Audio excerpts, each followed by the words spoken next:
भारत अमन चैन का देश है, सबका साथ सबका विकास का देश है, हिंदू मुस्लिम सिख ईसाई भाई भाई का देश है। इसलिए इस तरह की जिहाद की बात करने वाले लोग को भारत की जनता कभी भी पसंद नहीं करती है। कोई किसी को दबा देगा, कोई किसी के साथ पक्षपात करेगा। इस देश में न्यायपालिका है। तेजस्वी जी के नेतृत्व पर सवाल ही नहीं खड़ा करते हैं। रोग कहीं है, इलाज कहीं कर रहे हैं। बिहार में विधानसभा चुनाव के बाद जहां कल से नए सत्र की शुरुआत होने वाली है, तेजस्वी यादव और नीतीश कुमार आमने सामने होंगे, तो इस वक्त बिहार और पूरे भारत में दो ऐसे मुद्दे हैं जो लगातार गर्माते जा रहे हैं। सबसे पहले आपको बता दें कि इस वक्त हिंदू मुसलमान का जो मुद्दा है बेहद गर्मा चुका है और जमीयत उलेमा हिंद के जो अध्यक्ष हैं मौलाना महमूद मदनी, उन्होंने बड़ा आरोप लगाया है और कहा है कि एनडीए धीरे धीरे करके पूरे भारत में अपना कब्जा जमा रही है, लेकिन मुसलमानों को हर जगह दबाया जा रहा है। अब बिहार में भी मुसलमानों को दबाया जा रहा है। एक तरफ जहां हिंदू मुसलमान का मुद्दा उठ रहा है, तो दूसरी ओर प्रधानमंत्री नरेंद्र मोदी अब पत्रकारों के सवालों के घेरों में फंस चुके हैं, जिसको लेकर एक तरफ नीरज कुमार जेडीयू एमएलसी जवाब दे रहे हैं, तो दूसरी ओर दिलीप कुमार जायसवाल भी अब नरेंद्र मोदी के पक्षपात में उनके बचाव करने के लिए मैदान में उतर चुके हैं। आपको सब कुछ बताएंगे विस्तार से और बयान भी सुनाएंगे नेताओं का इस रिपोर्ट में। नमस्कार, मैं हूं शालिनी सिंह और आप देख रहे हैं दर्श न्यूज। बिहार में विधानसभा चुनाव के बाद एक तरफ जहां तेजस्वी यादव एक्शन में आ चुके हैं, नई नई रणनीतियां बना रहे हैं कि किस तरीके से सत्ता पक्ष को विधानसभा सत्र के दौरान घेरा जाएगा, तो दूसरी ओर अब हिंदू मुसलमान का मुद्दा भी गहराता जा रहा है। दरअसल जमीयत उलेमा हिंद के अध्यक्ष मौलाना महमूद मदनी ने बड़ा सवाल खड़ा किया और कहा है कि बिहार में और पूरे भारत में हिंदुओं को तवज्जो दिया जाता है, मुसलमानों को दबाया जाता है और सुप्रीम कोर्ट अब देश में सुप्रीम कोर्ट कहलाने के लायक नहीं है।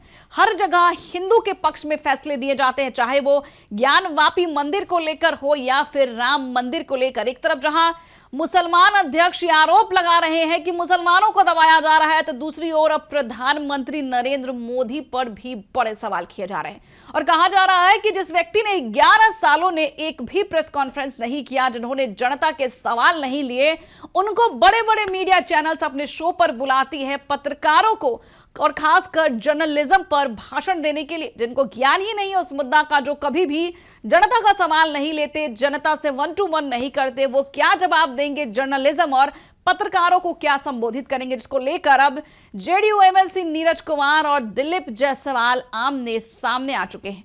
आइए सबसे पहले आपको इन दोनों नेताओं का बयान सुना देते हैं। नौसेना पर, भारतीय नौसेना पर चर्चा किया कि भारतीय नौसेना किस बहादुरी के साथ देश की सुरक्षा में लगे हुए हैं। उन्होंने भूटान की भी चर्चा की और भूटान के चर्चा के बाद उन्होंने जो भगवान बुद्ध के अवशेष हैं पूरे दुनिया में भारत से लोग ले जाकर के भारत के प्रति आभार व्यक्त कर रहे हैं, इस बात की भी चर्चा उन्होंने किया है। वोकल फॉर लोकल प्रधानमंत्री जी का सदैव स्लोगन रहा है कि भारत की बनी हुई वस्तु का ही भारतवासी उपयोग करें और उन्होंने कहा जब भी मैं विदेश जाता हूं तो भारत की जो उस तरह की कलाकृति होती है वही मैं पूरे दुनिया को उपहार के स्वरूप देने का काम करता हूं। और भारतीय खिलाड़ियों के बारे में उन्होंने विशेष चर्चा किया कि किस तरह से महिला खिलाड़ी, ब्लाइंड खिलाड़ी पूरे दुनिया के अंदर भारत के खिलाड़ी परचम फहरा रहे हैं, इस बात पर भी चर्चा किया। प्रधानमंत्री जी के मन की बात से बहुत ही ज्यादा मोटिवेशनल जो उनका स्पीच होता है और देश के अंदर सुदूरवर्ती जगह का भी जो वो चर्चा करते हैं, तो पूरे देश को एक बार देखने का मौका प्रधानमंत्री जी के मन की बात में मिलता है।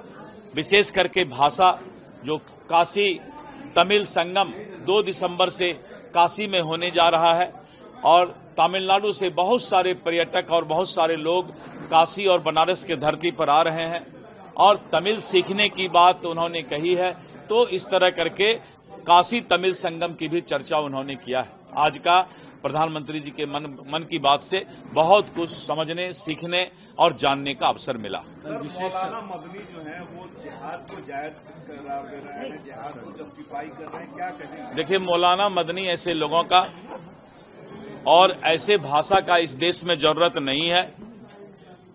भारत अमन चैन का देश है, सबका साथ सबका विकास का देश है, हिंदू मुस्लिम सिख ईसाई भाई भाई का देश है।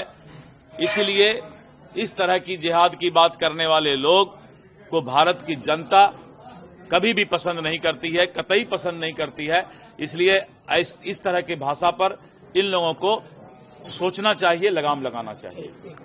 जमीयत उलेमा हिंद की तरफ से जो बयान सुनने में आए हैं कि अगर दबाव दिया जाएगा तो जिहाद होगा, वंदे मातरम को भी लेकर के कहा, जिंदा कौम और मुर्दा कौम की भी बात कर रहे थे। उससे पहले अरशद मदनी ने भी कहा था कि हिंदुस्तान में मुसलमानों को दबाया जा रहा है। क्या कहिएगा इन तमाम बयानात जो सुनने में आ रहे हैं आजकल? ऐसे संगठन के जो बयानात हैं उसका सीधा अर्थ है कि इस हिंदुस्तान के संविधान में सबको अधिकार है अपनी बात कहने का, लेकिन कोई किसी को दबा देगा, कोई किसी के साथ पक्षपात करेगा। इस देश में न्यायपालिका है, कार्यपालिका है, विधायिका है, इसलिए यह मन को संतुष्ट करने के लिए हो सकता है, लेकिन संविधान से ही संतुष्ट होते आम आवाम, चाहे वो किसी धर्म और समुदाय का आदमी है। तो ऐसे बयानों का मेरी समझ से संगठन के लिए आपका औचित्य हो सकता है, जनता के दिल में इसका कोई औचित्य नहीं। अच्छा, लगातार जो है आरजेडी ने कल विधायक दल की बैठक की थी, लेकिन अपोजिशन की तरफ से एक बात जो सुनने में आ रही है वो ये कि धांधली हुई है चुनाव में लगातार। इस बार तो काला जादू की भी बात की उन्होंने, क्या कहिएगा नवाज जी? अब देखिए, विपक्ष राजनैतिक रूप से हतप्रभ नहीं है, राजनैतिक रूप से नर्वस कर गया है। अरे जनता के जनादेश का सम्मान करिए। जनता के जनादेश लगातार आपके खिलाफ आ रहे हैं, तेजस्वी जी के नेतृत्व पर सवाल ही नहीं खड़ा करते हैं। रोग कहीं है, इलाज कहीं कर रहे हैं। अरे रोग यह है कि तेजस्वी यादव का नेतृत्व में लगातार महागठबंधन चुनाव हार रहा है और लगातार चारों खाना चित्त हो रहा है। उसके बावजूद तेजस्वी शरणम गच्छामी, यह दुर्दशा का कारण है। अच्छा, नेशनल हेराल्ड केस में एक और एफआईआर जो है दायर की गई है, क्या कहिएगा इसमें? ये तो देखिए, ये तो जो अन्वेषण इकाई है उसका हिस्सा है। अगर इसमें कोई आर्थिक गड़बड़ियां की गई है तो जांच का अधिकार है और इस संबंध में पक्षकार को भी अपनी बात कहने का अधिकार है। जहां एक तरफ नीरज कुमार जमीयत उलेमा हिंद के अध्यक्ष मौलाना महमूद मदनी के बयानों को घेरते नजर आए हैं, उन्हें गलत ठहरा रहे हैं, तो दूसरी ओर दिलीप जायसवाल प्रधानमंत्री नरेंद्र मोदी के तारीफों के बखान कर रहे हैं। तो सुना आपने। बहरहाल इस खबर में इतना ही। बने रहे हमारे साथ और देखते रहिए दर्श न्यूज।